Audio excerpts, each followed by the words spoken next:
record it. All right. Jesse's the man tonight. Okay. Yeah, no, I don't think I'm a casual observer. Well, I thought I would go over a couple things that had come in my heart today, just short and sweet. And then I have something that I'm going to put my husband on the spot and ask him to share with you guys in a few minutes. So, Jetty, I already told you I didn't say I was going to have you do it tonight, but you already know what I'm going to ask you to talk about, right? No, what are you talking about? Oh, no, do that to me, Okay. And then I thought maybe we would open it up to maybe a couple questions, and we'll just flow from there if you guys are okay with that. I'm going to tell you what's really been on my plate today, and or actually the last few days, had this experience when we were in Arizona. I made a video about this particular thing that I'm going to tell you, but then more stuff has come from it, and I just feel like I'm supposed to share this with you guys tonight. When we were in Arizona at the first little reception that they did for us, we went for those of you who may not know, we went for the corporate headquarters has opened a brand new, big, nice facility where all the employees are now, and they have a really nice, beautiful warehouse. And so they asked the Diamonds and any of us who could to come out there for the ribbon cutting. While we were there at one of the receptions, one of the very first people who ever got involved with Plexus, his name is Jerry Lawson. And if you have never watched his Diamond documentary, I highly encourage that you do so. He's so like old school, easy to listen to. He's like everybody's grandpa and really precious man. And we happened to sit down next to him when we were at that first reception, and he started telling me how, wow, there's more people here at this here function that are Diamonds than there were at the first Plexus convention. And he starts telling me a little bit about it. But the part of the story that was fascinating to me is he said that Tarl, our CEO, he and his wife, Deborah, and Coach and Patty Cuevas and Ray and Sheila Medina all like on a carriage ride through New Orleans. And while they were at that first convention, one of those evenings, and he started just to kind of tell what his plan for the future was. And Tarl is definitely a visionary. That's actually one of my gifts too. So when I get around someone like that, to hear them talk and everything, I'm like, okay, wow, this is cool. So I'm sure he was just, in their minds, he may have just been blowing things out of proportion. If you think back that many years ago, they probably thought, man, wouldn't that be cool? But the thing about it is he told them all these projections that he could see for the future of Plexus. And Jerry was sharing how, not only did this all come to fruition already, it's like tenfold what Tarl could even see in his projections. And what fascinated me is I was about to go to bed that night, and I had this like vision of those 6 people, those 3 couples, like they were incubators. Like he had told his dreams and what he could see for the future of Plexus to these 3 couples, and they were a safe place for him to dream out loud, basically. And what I want to talk to you guys about tonight is, if you're just starting on your Plexus journey, or if you've been with this company for as long as I have, for 4 years, as my dream expands and unfolds, and I feel like I take a risk every time my dream gets a little bit bigger and a little bit bigger. And I think I've learned something over the last 4 years, and that is to be careful who I share my dream with. Because for every person who is a safe incubator for your dream and your dreams about your life, there's about 20 who would love to see you fail. Even friends who, I know that's sad and really kind of disgusting when you think about life, but the truth is I have very few true friends who enjoy watching me excel in life. I know them when I see them, because the other people, the other 20, if for every one, the other 20, they show themselves real well. They're all like, yeah, you're doing great. What's going to happen when happens?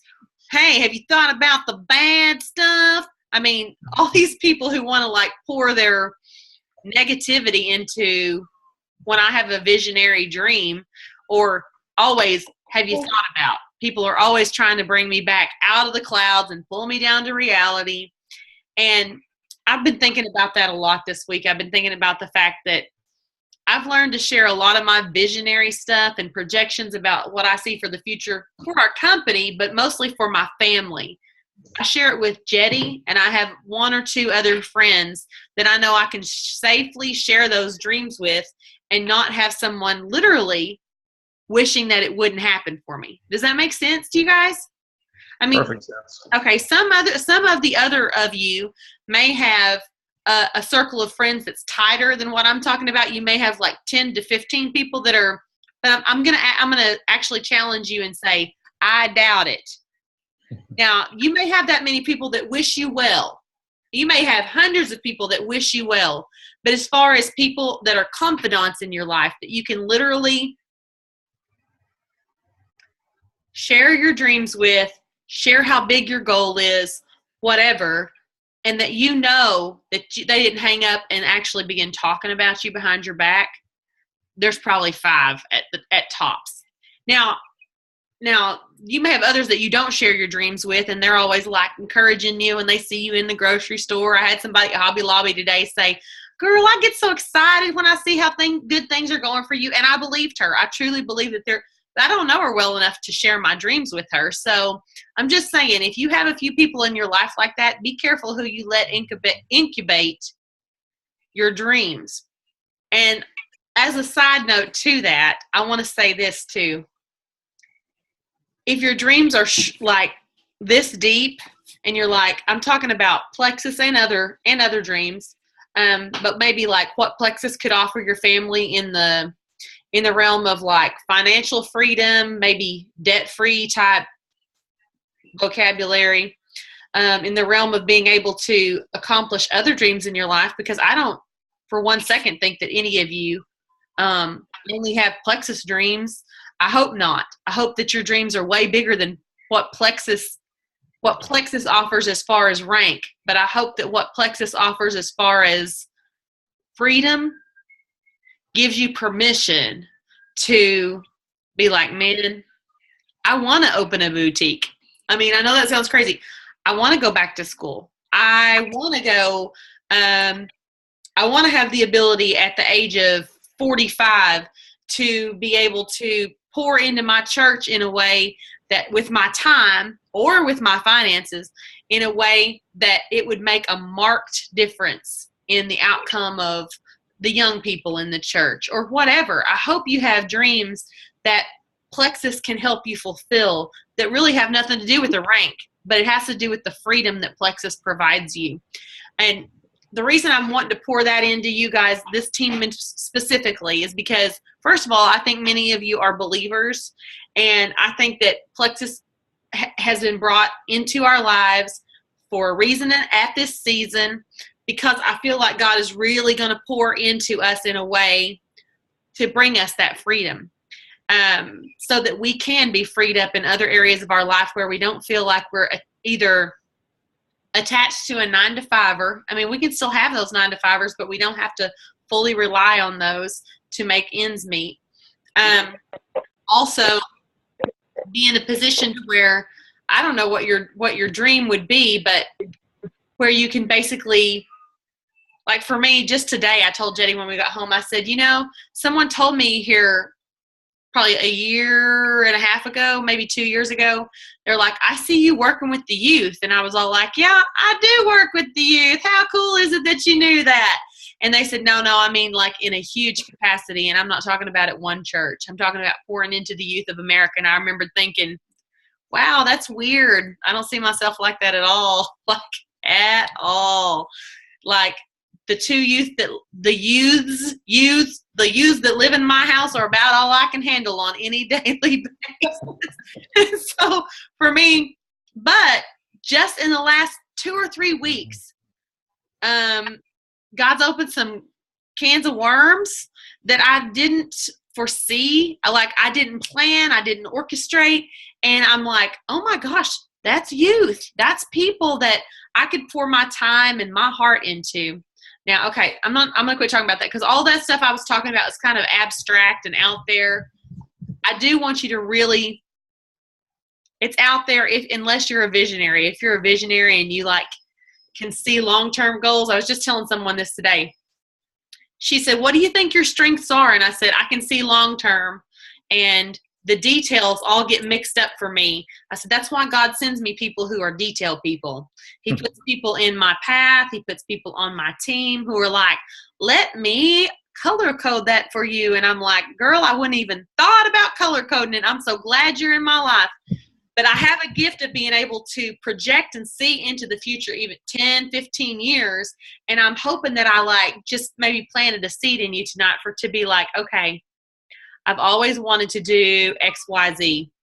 Even if it's another business, it can be another business, or it can be it could be a nonprofit. It could be some way in which you would volunteer in your community.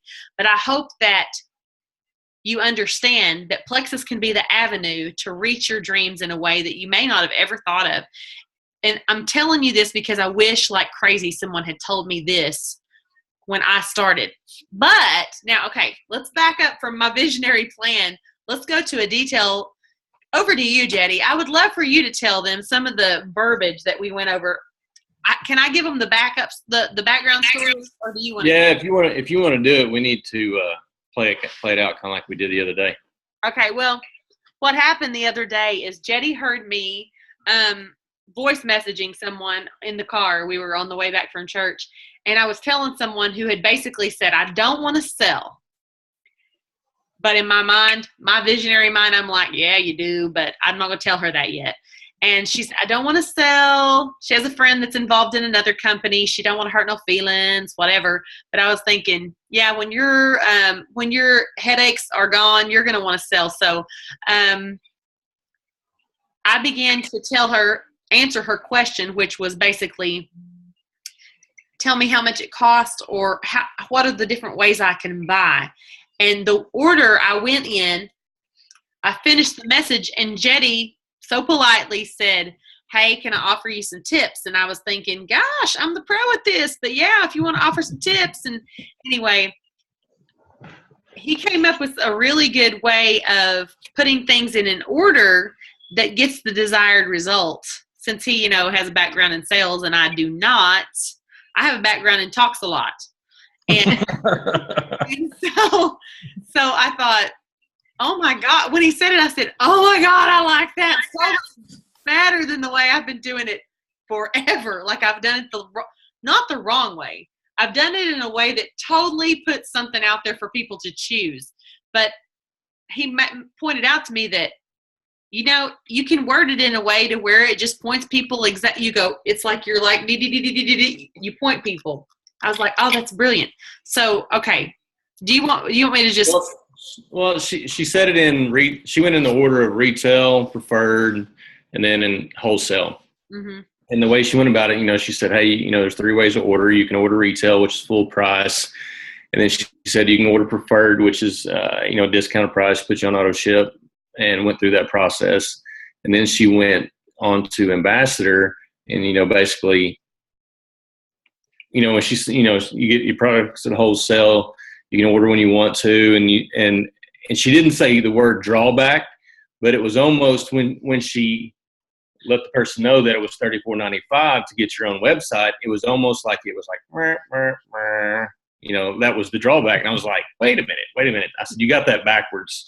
I said, we don't need to look at it that way. And I asked her at first, I said, when we're given options, anywhere you go to buy anything, you're given options basically, and you're always given 3. I asked her, I said, what as consumers are we driven to? I said, are we driven to the first option, the last option, or the middle option as all consumers basically? And she said, well, I think it's the middle. And I'm not positive. I can't remember if it's the middle or last or what it is, but she said, I think it's the middle. I said, okay. I said, well, we need to rearrange the way we're doing this. I want to interrupt and say it's the middle when you're talking about combo packs. Like I think the way he's about to deliver it to you is not going to put it in the middle. Like, but when you say, do you want A, B, or C? Like, do you want the 3 products? Do you want 5 products, or do you want 7 products? They always go and choose. Yeah, and those are made to hone you towards the middle. That's what I thought he was asking me. And I want you to say it the way you said it. And I told her, I said, we really need to do this a different way. I said, you need to offer the best thing we have first. And she goes, okay. I said, you need to offer the ambassadorship first. I said, the way we need to do this, I said, you need to open the conversation, or basically this person's already pretty much decided that they're going to purchase product. You're just trying to direct them in a way to where what you think is best. And I said, we need to start with the ambassadorship and basically move them in a way, tell them all the pros that there is with an ambassadorship. They have full control of their website. They can order when they want to, how they want to, where they want to. They don't have to get on a phone, call anybody, change an order, anything like that. They have full control at any time to change their order. They also have the opportunity, if Aunt Sally, wants a bottle of ProBio because, she's got problems with whatever, that they can get that for her, or they can call her and say, hey, here's my link, order it from me. And then secondly, you can go into the, preferred and just basically tell them, it's an auto ship. It's a discounted price off of retail, but it's not a wholesale. It's not wholesale, and you don't have full control over what you can and cannot, or, changing your orders and such, and people cannot order from you. I said, and then lastly, you can order retail, which is a one-time deal, which is the most expensive way to do it, and just leave retail just at that, and then steer back around into the ambassadorship, basically having more pros to the ambassadorship. And like I said, I would draw yourself out a little outline, if you will, about how you like to say these things. I mean, because everybody's different. Everybody's going to say it different. And also the person you're talking to is going to be, you have to read the person you're talking to. Everybody's going to be different on how they're going to receive information and all that. I think I had a conversation with Jesse the other day about I've driven off tons of people when I think they needed to be pushed, to push them over the edge to do, to actually join or whatever, and actually push them away. I've done that in selling cars. I've done that with Plexus. It's just part of the selling game, if you will. But, sometimes people do need a little push, and it's turned out well. But anyway, I thought, Lori and I have both been, guilty of, or guilty. It's just the way we've done it. We've gone retail, preferred, and then wholesale. I said, we need to turn that whole thing around, do wholesale first, preferred, and then retail. We need to give all the pros that we can about the ambassadorship in the first, go to the middle, be short and sweet about it, go to the retail, be very short about that, and then steer back around to the ambassadorship, because that's where we'll have them. And then, you can tell them, hey, if Aunt Sally, if she doesn't know anybody but the rabbit that lives in her backyard, she's never going to, sell to anybody. She's going to be your customer. And you get 2 or 3 of those and your product's paid for. So, I don't know. It's a little deal we came up with the other day. She's been bugging me to make a video, and I guess I will. I need to write out my own timeline. That way I can give a better example. I'm just curious. What? I'm just curious. Would y'all like to see Jetty do a video? Yes. Is it high time that Jetty does videos? Yeah. Yeah. Could I do it? What if I go get a new Jeep and just do it in a new Jeep? Would that be good? That'll work. You can do that. That's fine.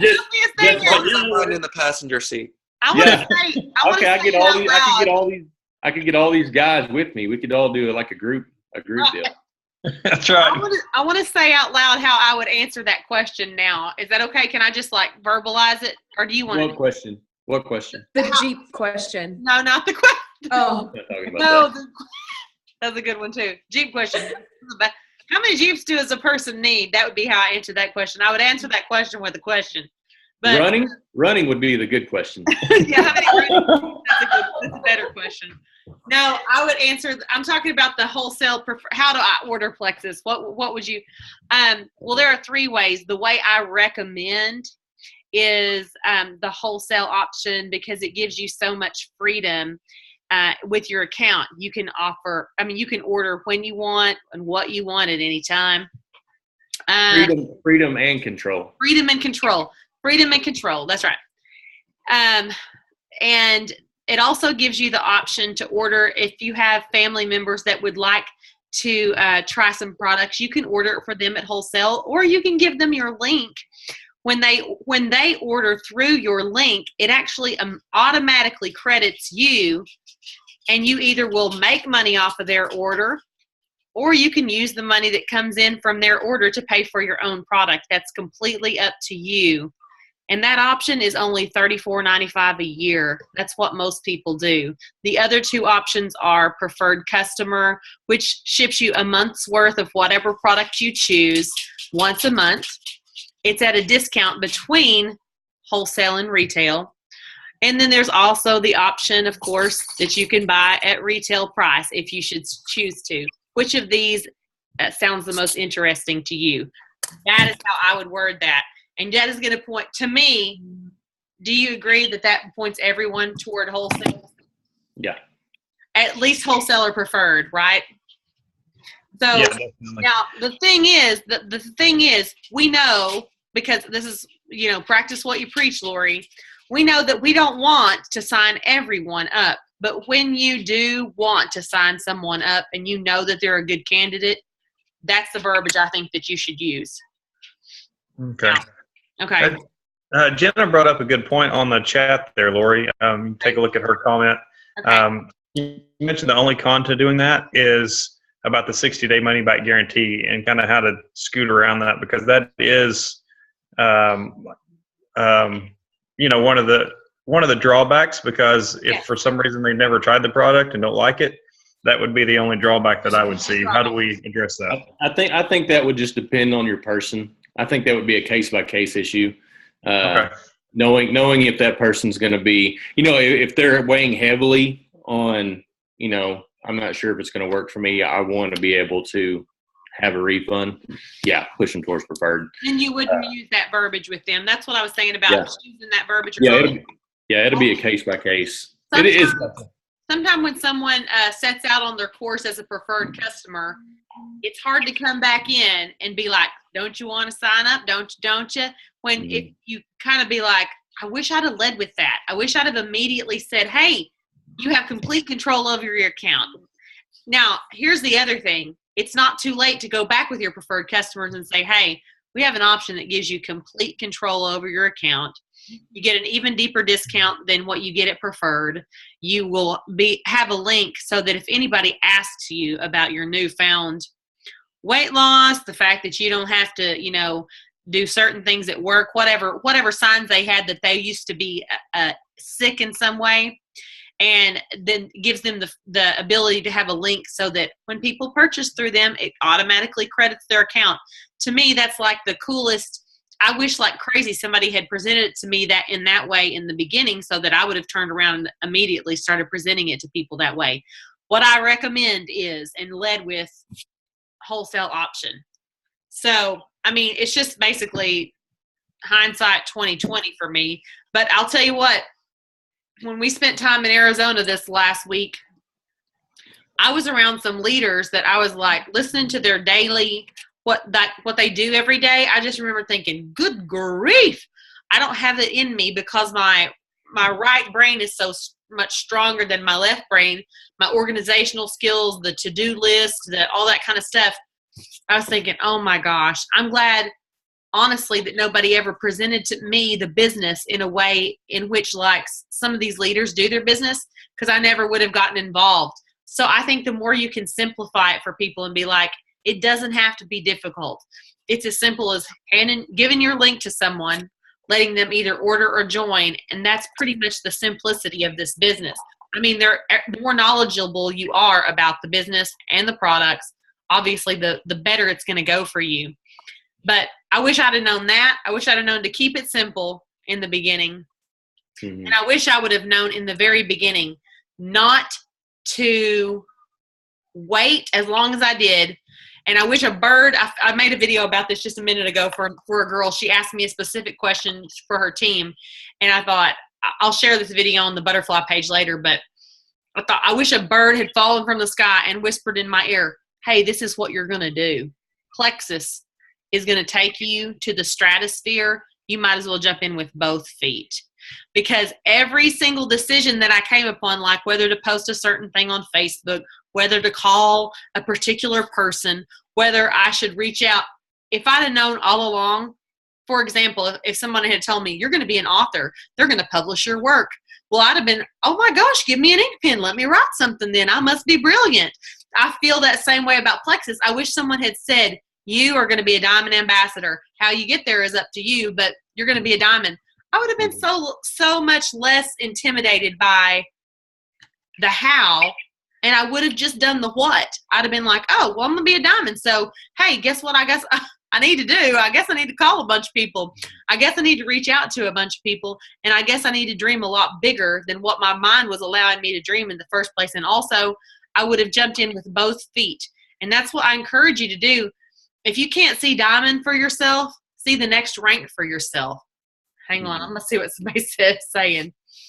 Yeah. And I can tell you for a fact, and Lori can back this up. I would say 80, if not 90% of the diamonds in the company right now told their uplines when they signed up, I'll never sell this product. Yeah. Don't ask me to. I will not do it. And yet they're diamonds in the company today because they shared the results they had with products. So don't discount anyone, even if they should in the beginning.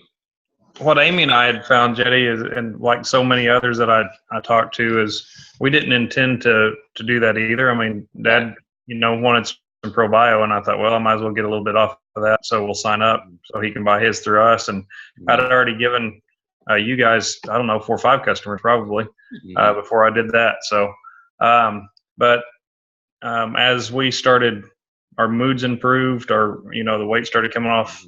First Amy, because she started on the products first, people were coming to us. And as late as just like Sunday afternoon, I had a guy come up to me and said, hey, me and my wife want to know what you guys have done. You look good. You feel good. What's going on? And, and so people will start coming to you, if you start doing that. So you'll be getting those questions whether you're ready or not, like we were. Yeah, that's exactly right. Did you have some questions for us, Jetty? Or Jesse? I'm going to call you Jetty over and over. Jesse? You kind of answered my first one already. I figured you might cover some of these anyway. But my first one was, if you could make 3 suggestions to someone who is just starting out as a Plexus ambassador, what would they be? And you pretty much just covered those. So okay. You're right on script. But if you want to add something, please do. The next one is, what is the biggest blessing that was totally unexpected since joining Plexus? Ooh, okay. I know for me what it's been. Okay, this answers actually both of those questions for you. I wish I had known that this could turn into a ministry for me. Like, for my personality in particular, because I grew up having a negative connotation in my mind about people who had money. I got that from a million different places. Like, I can't blame anybody in particular, but I always thought if people had money, they must be selfish or greedy. And it took me a long time to overcome that in my own mind and allow for the ability to literally line up with God's word about me, which is that he desires to prosper us. Right? Well, for some reason, I had that all backwards in my mind. And for me, that was a huge stumbling block. I wish I had been okay with that already, And I wish I had known, for me, the biggest blessing has been, I have over at where Jetty is. Jetty's over at the office. I'm at the other house, at my house. He's at the other house, I should say. I have a book that I have put together that has all the thank you notes that I've ever received from people in the mail. Because I'm like, when people send you something in the mail, it's so different than like today. You just don't get stuff in the mail very often. And when I first started getting stuff in the mail, the first thing I remember, I probably got stuff before this, but the first thing that really registers in my mind was from a lady who I stumbled across in a rheumatoid or juvenile rheumatoid arthritis forum on Facebook. So that means she had a kid who has it. Okay. And back then, I had more tenacity than I had good sense. So I'm like, yeah, I'm going to get in there and fix the world. And so I was getting in there and posting things and saying, hey, has anybody ever tried something like this? And I was calling it a good probiotic for, to help with some of the managing the symptoms and whatever. And I mean, I got chased out of there so fast. I learned really quick that some people enjoy being ignorant. Some people just are ignorant. And then some people are more comfortable living out a victim life than they are actually living out a life of freedom. And that took me forever to figure out what was going on there. I was like, God, if my kid was sick and there was an answer, I'd be like, tell me what it is. Even if they were selling me snake oil, I would try every snake oil before I would give up. Do you see what I'm saying? But that's my personality. So for me, it was very hard for me to grasp that people are immediately like, don't talk to us about something that's going to help. We don't want to hear it.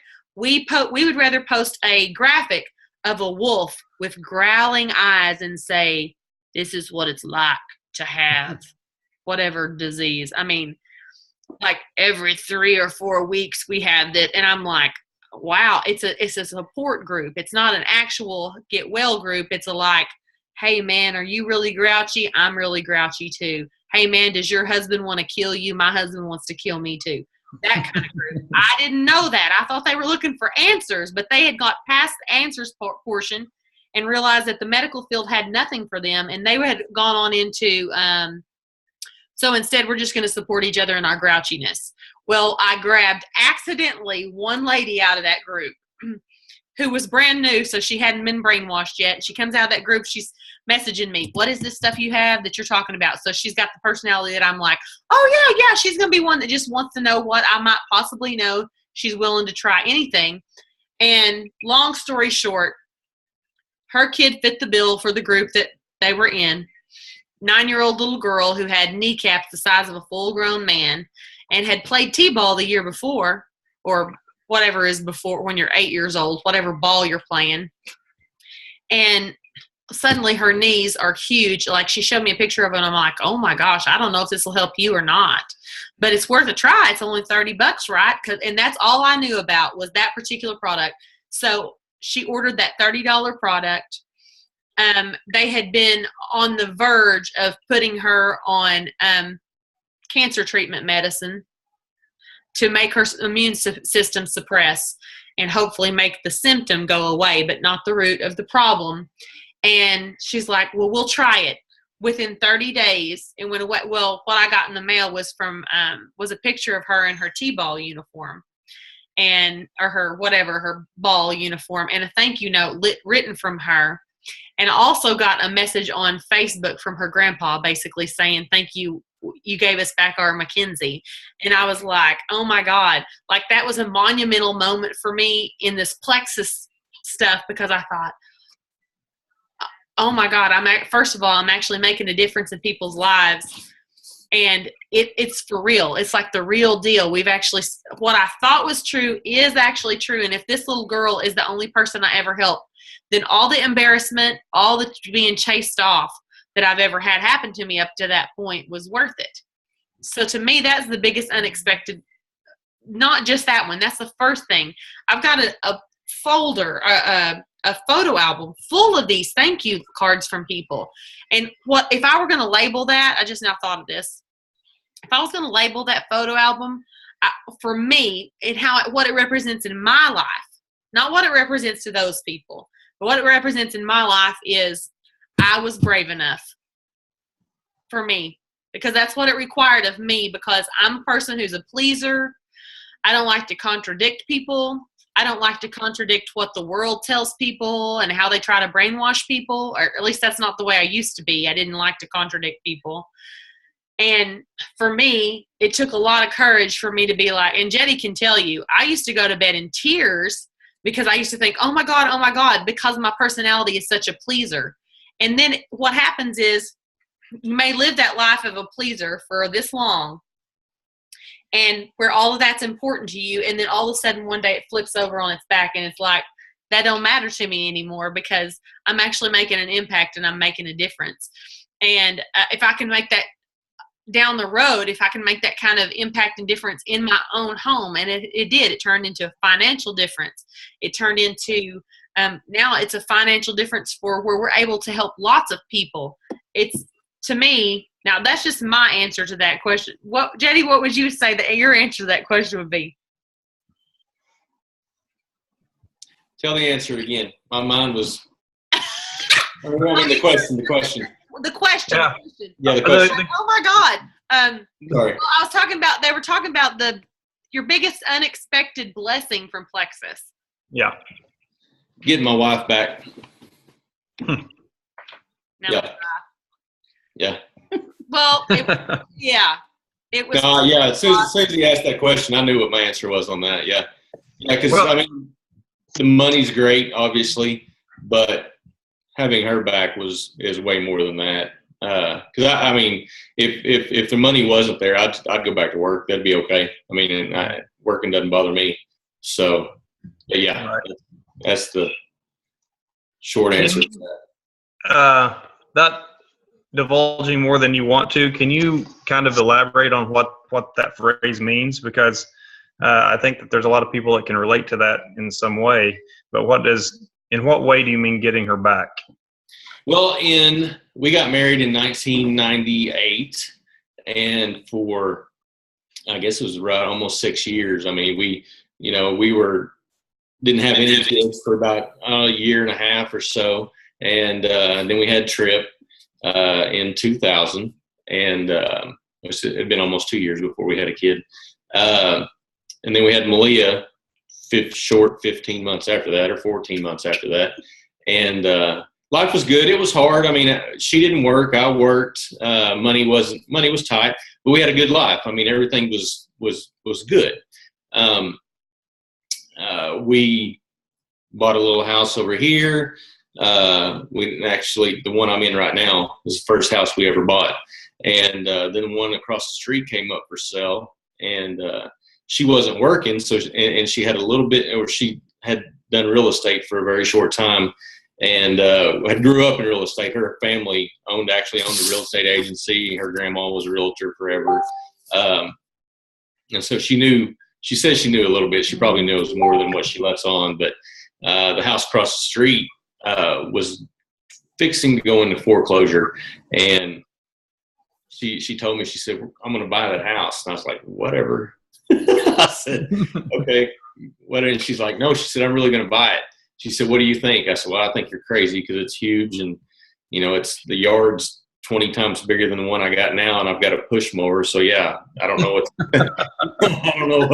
what's going to happen with all that unless you want to help me cut grass. And anyway, 6 months later, I was signing papers to buy the house. And in April of 2004, we got a phone call. Her dad had actually had a wreck, and he had passed away. And then she had obviously been depressed, losing her father. And then, she had tried some medicines and stuff like that, and that just made her completely opposite of who she was. She was almost like a zombie, for lack of a better word. I mean, it was victim. That's what he called me. He said, he didn't say that until I elicited an answer from him, and he said, you act like a stroke victim. Yeah, it was very bad. And so I basically told her, so you need to get off of that stuff. And then in April, had been early 2006, she lost her older sister due to drug problems. And then September of 2006, her younger brother died. And so the woman that I knew, or the girl that I knew in 1998 up until early 2004, was basically gone. I mean, she really was. She was depressed, didn't get out much. And that went on for, starting in 2004, got really bad in late 06 and went on until, I guess, late 2011. And, it wasn't all bad. It wasn't, bad for that's about almost a 7 year span. And, but she wasn't the person that she was the previous amount of time. And so October, the stuff, Plexus stuff, bag of Plexus and a couple bottles shows up on our counter. And I'd walked in from selling cars, and I'd already left the tire plant about not a year. It's been about 6 or 8 months. I'd left the tire plant and was selling cars. I come home that October, and she was looking at it, and she said, "Hey, you want to do this with me?" And I was like, "What is it?" And she goes, "It's for weight loss." I was like, "No, I'm good." And she's like, "Well, you need to lose some weight." And I said, "Well, thank you." I said, "But I was like, no, I'm good." I said, "I'm good." And she went on to say something, that she was going to do it. And she said, "You really don't want to do it?" And I said, "All the things that you've done over time to lose weight," I said, "somebody needs to be here to take care of the kids." Because, to take care of the kids if you're gone. I said, because I said, "You've done everything." It was bad. And she's like, "Whatever." So, went on. That was late October. She took it November, and then in December, and it was getting close to Christmas time. And generally in the car business, December is not a good month. Not at all. It's usually about 20% what you usually do during other months. So you have to kind of save up for December. And she was basically, she kept talking about stuff she saved money on, blah, blah, blah. And I finally said, "What are you getting at?" I said, "What's the deal?" And she said, "Well," I said, "you're trying to justify something." I said, "What is it?" And she said, "Well, I'm trying to justify paying for Plexus." And I said, "Are you talking about that stuff you've been taking?" She said, "Yeah." And I told her, I said, "Okay." I said, "You can stop." I said, "We'll order it." I said, "It doesn't matter what." I said, "I don't know how much," and I didn't know how much it cost at all. I said, "It doesn't matter how much that stuff costs." I said, "We'll buy that for you for the rest of our lives." And she's like, "Really?" I was like, "Yeah." I said, "I've seen the person at least it didn't take very long before you started getting better, a couple of weeks probably." I said, I've finally seen the person that I married." I said, "So whatever," I said, it's worth it, whatever it costs." So that's how the long version of the story goes. So Yeah. Well, thank you very much for sharing that. And because there's a lot of people that I know that I've talked to that can relate to some part of that story, because it's. And I actually didn't start taking, want to admit. Yeah, even though it was doing that much for her, I had been really depressed. I'd lost my dad in 2010, but it's sad when you lose a parent and everything. And I didn't start taking it until January of 12. Didn't sign up until March. But I noticed, obviously results from it too. And I think all I took in the beginning was just a triplex. I didn't take anything else. That's all I did for the first year was a triplex, and had wonderful results. So yeah, good deal.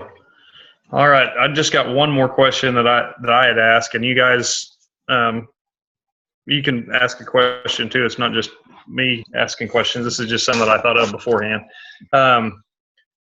There's several people on our team that their spouses at least help them with this if they're not working it together already. So, Amy and I started out that way, where we wanted to follow you guys' example and make this a business that we work together. And so we come to you guys a lot for advice on that.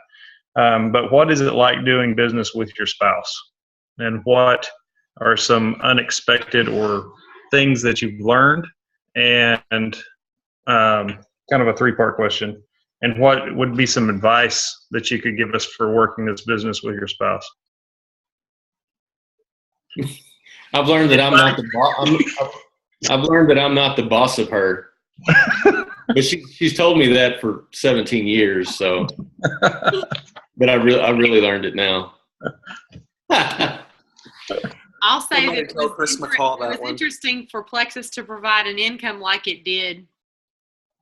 Because honestly, I don't have a college degree, and my aspirations of anything over a couple $1,000 a month, or maybe $3,000 a month in anything any endeavor that I would probably have ever taken on personally, that just seemed outside reality for me. So I had never let my brain go that far to think, what if I ever made this amount of money? Or what if I ever made more money than my husband? Or what if basically what it comes down to, since we work it as a team, we don't look at it like one of us makes more or the other one makes more. But I'm saying, this was a risk that I took. I kind of stuck my neck out. And it's been interesting to watch that part unfold.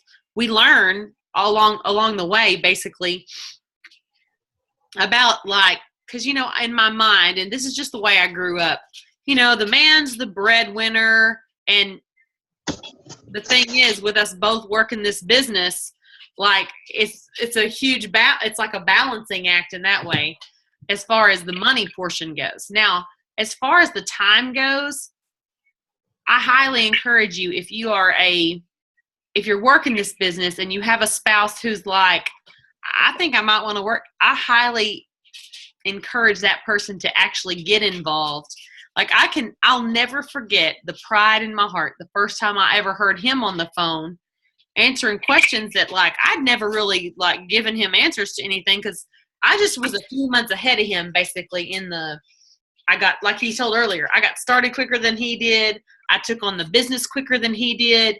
All these things because I was like, I'm gonna see if I can make this thing go. And he listened enough to my end of the phone calls that one day he's answering the same questions, and I'm thinking, oh my God, this is cool. That was my first glimmer of this could be something we could do as a couple. How fun is that? Now I think how silly that was that I looked at it like that, but I was like, oh my God, it's not going to just be a hobby for both of us, maybe.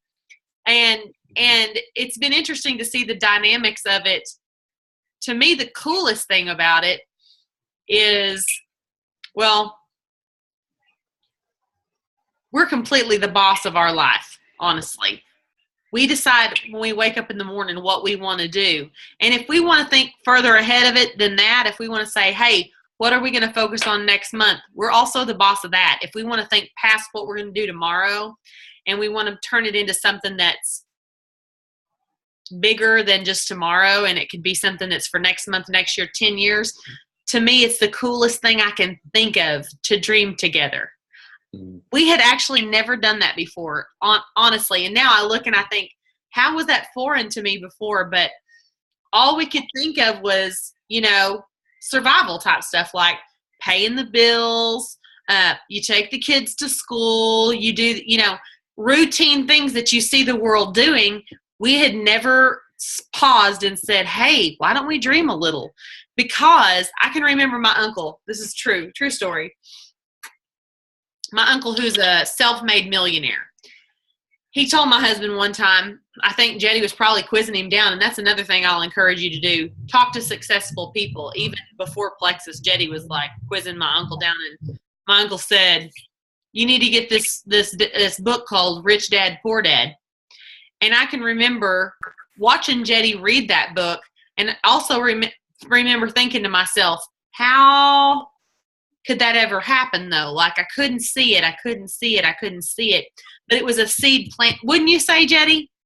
Yeah. We've never even discussed that, but I remember that. I remember thinking, Rich Dad, Poor Dad, it's a man talking about how his biological father and another man who was a huge mentor in his life, and the way they looked at life differently than each other, their different perspectives on life, and how their perspectives on life are what set the course for their life, not just their particular situations that they were in. And wouldn't you say that's sort of what the book is about? Oh yeah, how you perceive that, well, everything. I mean, it's how one perceives it versus another. I mean, and I'll tell you something I heard Helen McFadden say one time, and I remember being like, what? She said, when I go to another town and do a meeting for one of my level ones, one of the first things I do for them is they know this, and it's like my level ones want me to come there and basically give them an overview of what I see that they could change if they really want to succeed. And so she was saying this to a group of leaders, so she's assuming that we know what she's talking about. So I message her, I'm like, typing, I said, hey, so what do you say to your level ones? Like, tell me, what do you say? And she goes, well, usually, I mean, the first thing I say is, girl, get a housekeeper. And I'm like, what? And she said, yeah, I don't think their house is messy, but they do. They think their house is messy. And the first thing I do is I say, hire somebody to do that $5, $10 an hour work. You do the $50 to $100 an hour work while they do the $5 to $10 hour work. Now, she was talking to people who want this, like they're gold and they're ready to be senior ruby, they're ready to be emerald, whatever the thing is. And she's like, every hour that you spend on $5 to $10 an hour task is an hour that you could be spending working in your business and push. And I remember thinking at that time we were already making good money, but that's a really good rich dad, poor dad concept that was in that book, because it's like, well, guess what? We got like right before Christmas, we finally got a housekeeper. Has it been glorious morning to you, Jetty? Like glorious morning. First of all, because like I wouldn't let people in my house because they'd be like, girl, you make all this money and your house look like you got crazy train going on inside your head. And that's what I do. Most of the time I got crazy train in my head. And, but for me, to me, when Helen said that, I remember it was a light bulb moment for me, because I remember thinking, first of all, if somebody told me to get a housekeeper, I would be like, yeah, I know my house is messy. But that wasn't her message. Her message was, if you'll take some of that time that you spend busying yourself, doing mundane tasks that pretty much anyone could do, doing your dishes, and you would devote that, invest in your business in that way. Because if you think about it like this, if I were to try to pay someone to do what I do business-wise, I wouldn't want to pay somebody because I'd have to get them all trained and coached up on what I do. But in that same amount of time, I could pay someone to do, I don't know, carpool or mow the lawn, for example. Let's get on the boys for a second. Mow the lawn, whatever it is that men do. Keep things tidy. Keep things tidy outside, hire a pool boy. No, I'm just joking, sort of. No, but I'm saying all those moments, especially when we were really in the strong building phase of our business, if I would have been mindful enough to realize my mind will be at ease if my house is sort of tidy. I don't even make the bed. Like, I don't even expect the housekeeper to make the bed. I sleep in that bed. But I'm talking about the floors are swept, mopped. There's not dog hair everywhere, because that's the life we were living. There was dog hair everywhere. And it would unclutter my mind and allow me to be free, because I work from home, to be in an environment where it'd be like, I can really focus on what I'm doing. I can give this an entire hour, or I can give this 2 hours tomorrow afternoon or whatever, instead of spending time doing something that basically I could be blessing someone else who needs the job. Like, that was a huge thing for me. I could give someone $10 an hour, or like in the position we are now, we can hugely bless someone who needs the job in a bad way to come and actually tidy our house and keep it tidy. And we can either choose at that point with the hours, like yesterday. Yesterday she came. How long was she here yesterday, Jetty? 4 or 5 hours? 5 or 6, something like that. Hours. We have a big house. So she's here for 5 or 6 hours. She I'm talking sweeping, cleaning, like dusting. She's a family friend of ours. So A, I trust her. And B, I'm saying A and B, and I'm showing y'all 1 and 2. A, I trust her. B, I'm enjoying being able to really bless this girl. She was a girlfriend to my brother for years. And so we've sort of pulled her back into our lives. She's a precious soul, and she's so quiet, and she just comes in and she doesn't really even have to be told what to do. She just does. She doesn't look at me like, Snicky, why are you on Facebook while I'm cleaning your house, which was what I anticipated. And she just does her thing, and I can do my thing, and I occasionally have a little conversation with her, and it allows me the freedom to detach from the fact that my family's going to think I orphaned them. My family wishes I would cook them some dinner and do the dishes and all these things. I can let her basically have that on her plate. I can hugely bless her, and I can be pouring into my business, or I can spend time with my family, whichever I choose. It doesn't have to be family time. Basically, women these days in particular are stretched really thin between, if you're running a home-based business and you're trying to raise kids and you're trying to do all the mom and wifely tasks that you're supposed to do, it can get really where you're like, my mind is so cluttered. But this has been huge for me. I don't know what question I was even answering, but it was a really good answer I just gave you. He was talking about a man and a woman working it together. Oh, yeah. I can tell you. Then I went into a housekeeper. Everybody needs one, yeah. so I'm just saying. I can tell you from my perspective, Jesse, that when we got together, I think I was 22. She's older than me. She may have been like 28 or something. I don't know. Oh, my God. But anyway, I remember the first time when I was 20. I remember the first time when I was 22 years old. I don't know what was said, but she told me, she said, "You're not the boss of me." And I was like, I'd never heard that before. I was like, "I'm not the boss of you. What are you talking about?" And anyway, that's something she had said. I think her mom said she said it since she was a kid. I started telling people they're not the boss of me. Yeah.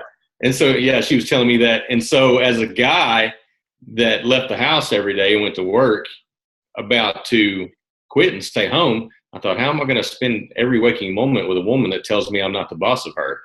That never quit. It's happened throughout.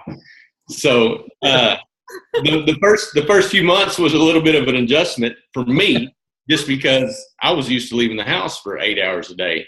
And but, I figured out things to do, things I needed to be doing as far as this business, working it and everything, and things I need to be doing around the house. And now, she does her thing with the business, with whatever she has to do. I do my thing with what I have to do with the business. If she needs to leave the house, she usually tells me when she's fixing to go somewhere, but I don't even tell her. I just get in the truck and leave. She'll call me, "Where are you at?" Where are you? So yeah, it's wonderful. I mean, it's really worked out well. And, there's things that we have to do together, and we plan for those. But kind of like this deal here, but we've found a good sequence that works for both of us. So, yeah, good deal. Does anybody that's muted have any questions? If you do, unmute yourself. If you don't know how to do that, type in the comments, "I don't know how to do that," and we'll walk you through it. Or turn on your video and raise your hand at us or something.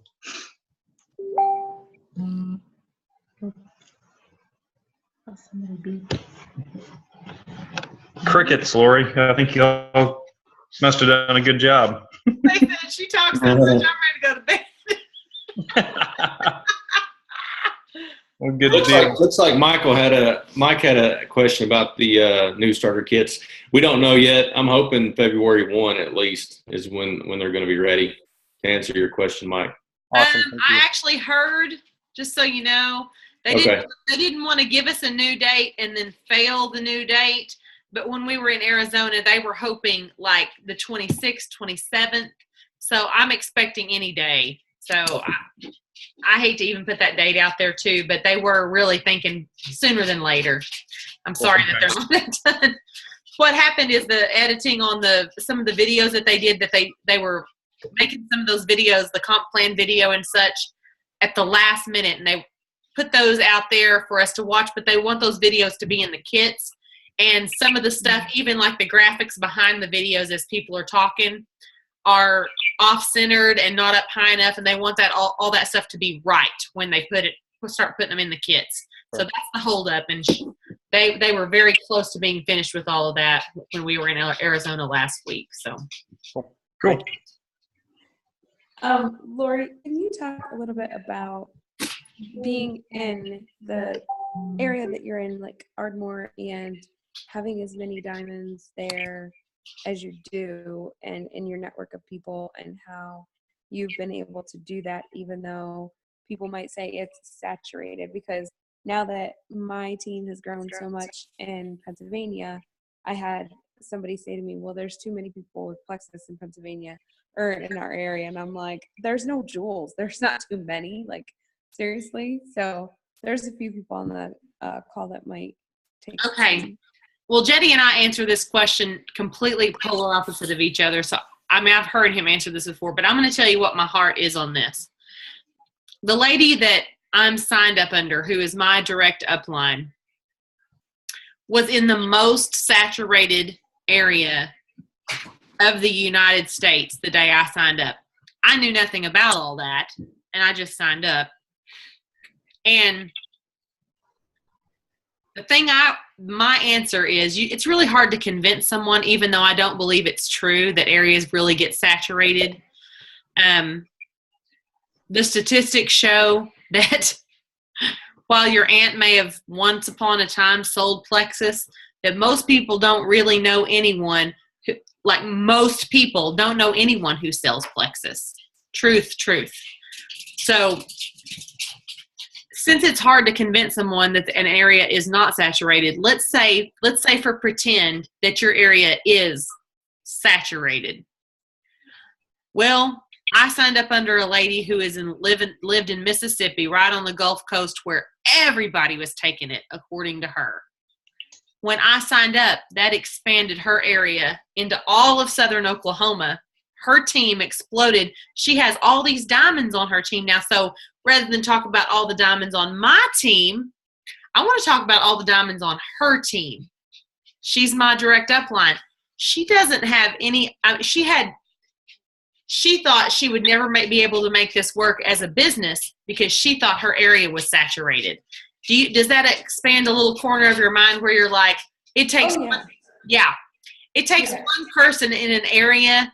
Let's say if you're convinced your area is saturated, let's start reaching out outside your comfort zone, or even to someone who is in your comfort zone but lives in a different area code than what you live in, because there are states all over the United States that still don't have a single jewel ambassador. And since Ardmore, the Ardmore surrounding area has 7, 8 of us, and we're a small town. I mean, comparatively, we're not a metroplex. Since we have 7 or 8, we have Jetty and I and Dana. I'll do that part. Okay. We have all these people that are diamonds and all live in the same area. But the thing is, many of them, their team, just because they're a diamond and live here, their teams are all over the place.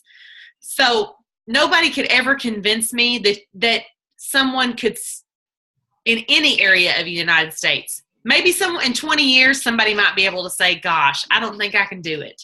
Do you see what I'm saying? But right now, you sign up one wild card. That's all it takes for you to be like, whoa, this was not nearly as saturated as I thought. So no. There's no such thing as saturation, not at this point.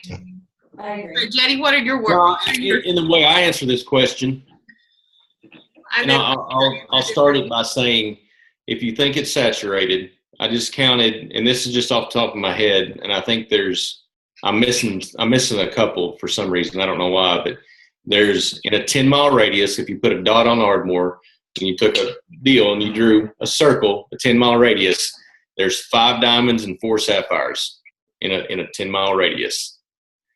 Yet I worked at a tire plant for 14 years. Here in Ardmore, it's exactly, as a crow flies, it's about 1.5 miles from my house. I worked there for 14 years. All those guys know I left and went to selling cars, trucks.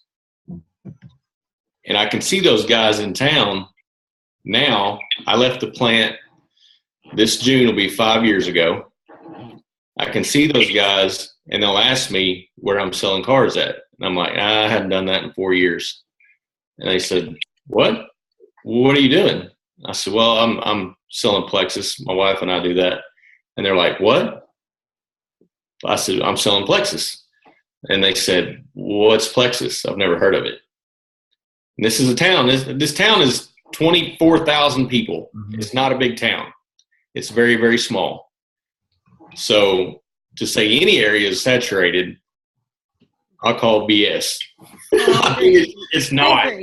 People get their blinders on, and all they can see is the 15 to 20 people that they interact on a regular basis with on Facebook. Right. And then they're like, God, all those 15 to 20 people either know about it or are selling it. And then they're like, the minute you say, well, what about your Aunt Kathy in Louisiana? Or what about your uncle that lives in South Dakota? And they're like, oh, okay, you got to take their blinders off, basically, is what it comes down to.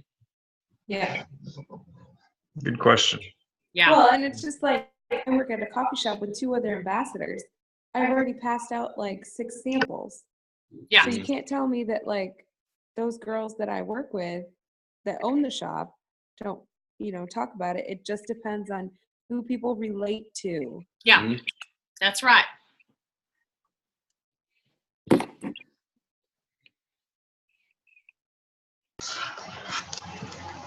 Anybody else? All right. I want to, do you have another question, Jesse? No, I just wanted to thank you guys real quick for taking your time to do that, pouring into us. And me and Amy she takes better notes than I do. I usually take notes and then throw mine away and read hers. So anyway, it works better. That's part of that boss of me stuff and all that. I know my strengths, and it's not note taking. So. But thank you guys so much for doing this. And Lori, I was wondering if maybe you guys would maybe pray over us before and pray over our teams. I'd love to do that. Okay. I'd love to also, before I pray over you, I'd love to issue a challenge to you guys.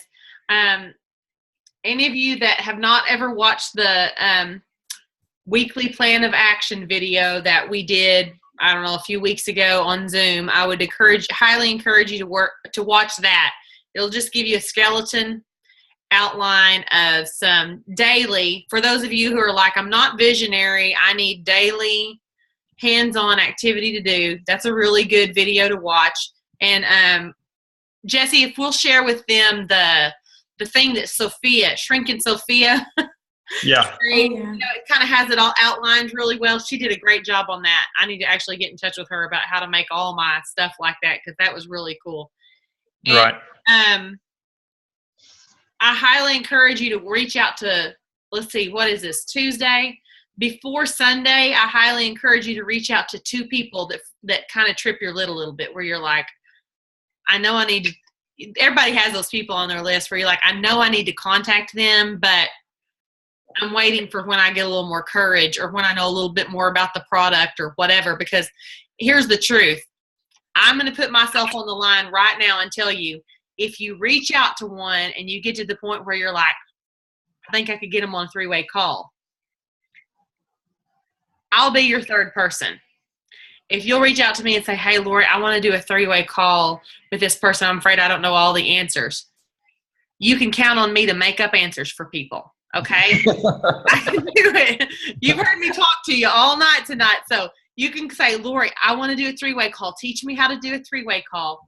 Reach out to me this week with your scaredy cat person and say, hey, because I've been mostly, I don't know any more answers than you may know, but I've been doing this long enough that I know how to appropriately distract people with a dog and pony show enough that I can get an answer for them later. That's the true trick to this whole thing, is the fear is that they're going to ask you something you don't know the answer to.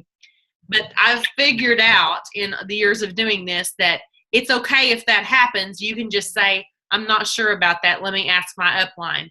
Well, I'll be on the phone with you. So if you'll reach out to someone on your chicken list before the end of this week, I'll be happy. Or Jetty said, what? Jetty will be happy to do, if you prefer a male energy on the other line, he would be happy to do a 3-way call. Just basically, if you've never done a 3-way call, it's so simple. once someone showed me the script of a 3-way call, I was like, oh my God, why haven't I been doing these all along? It's just basically you're on the phone with this person. You want to tell them about Plexus, and you just barely get into it, and you say, you know what? I just had an idea. Hang on. Hold. And then you go to the 3-way call. You dial up. You have to let us know that you're going to do it, so we'll be sure and answer. Dial up me or Jetty.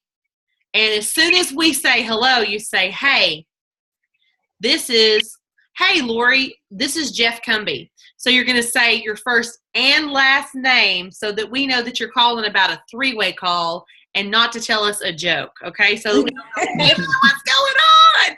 Okay, so we say, hey, Jeff, what's going on?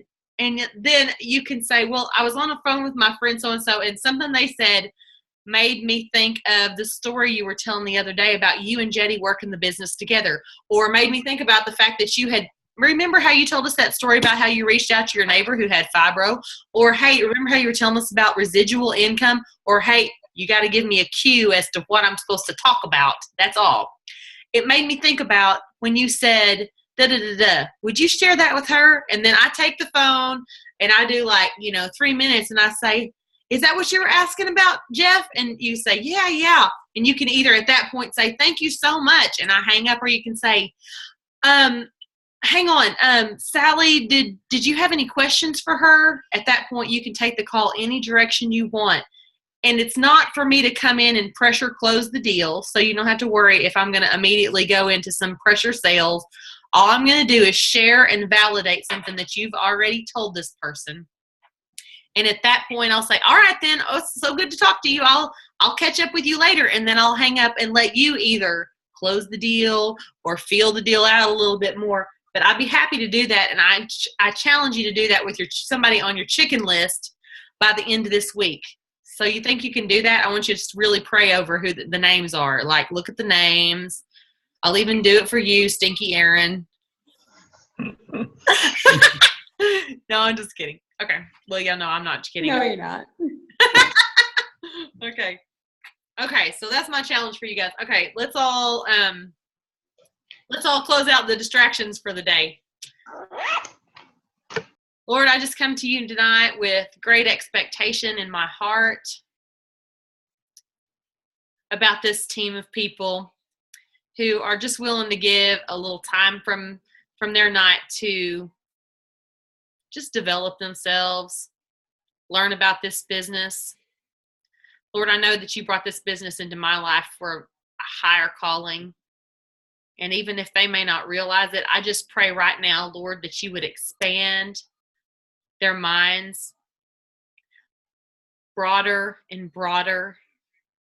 And I literally pray that you will give them visions and dreams that are way bigger than what they're dreaming right now. That you will literally plant seeds and put people in their path to broaden the scope of what they think this business is supposed to be in their lives. If they're all like, I want to pay my electric bill, Lord, I pray that you just show them, how about you're paying, the electric bill of your whole community or an entire community of orphans or whatever it is that Lord, that you put them, that you've called them to do and called them to be, Lord. That it can be so much more than being me-centered. This life can be so much bigger than that. And that you have given us Plexus as an avenue to reach outside of our own homes and into the lives of others. Lord, just broaden our minds, broaden the scope. Make it big enough that it sort of scares us. Give us glimpses of it. Lord, we love you so much. And, I always hesitate when I'm praying like this, praying really big stuff, because I don't want anybody to get out of kilter who reigns. Lord, you reign. This is just an amazing tool that you've given us, and we're just grateful for it. We're grateful for your mercy and your love. And we're grateful that you empower us and that you want us to feel filled with your power, with the Holy Spirit, that you want us to be comforted, and that you want us to boldly step out in faith in the things that we do. That you want us to not live in fear and not live inside a comfort zone. That you want us to live literally a life that is calling forth blessings for the next generation and the next generation and the next generation, Lord. Calling forth blessings for not just our household, not just our neighborhood, not just our state, but I'm talking about blessings that just reach way past the boundaries of what we have in our minds. Lord, I just pray that your grace will just bleed blessings down on our marriages, on our relationships, on wounded relationships that we have in our lives, any scars that we hold from old relationships. Lord, we need your mercy in those places. We need your Holy Spirit. We need divine guidance in those places. Give us words and show us that we're not made of fear.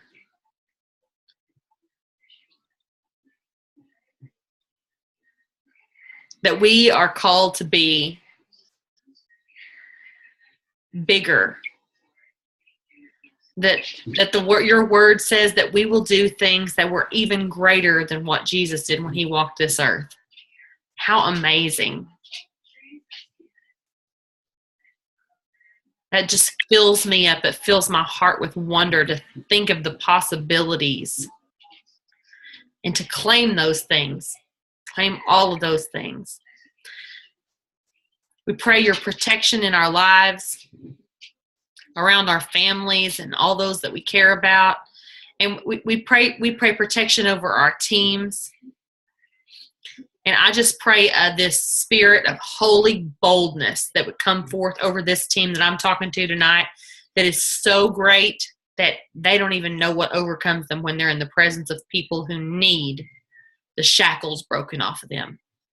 I lift this all up to you in your holy name. Amen.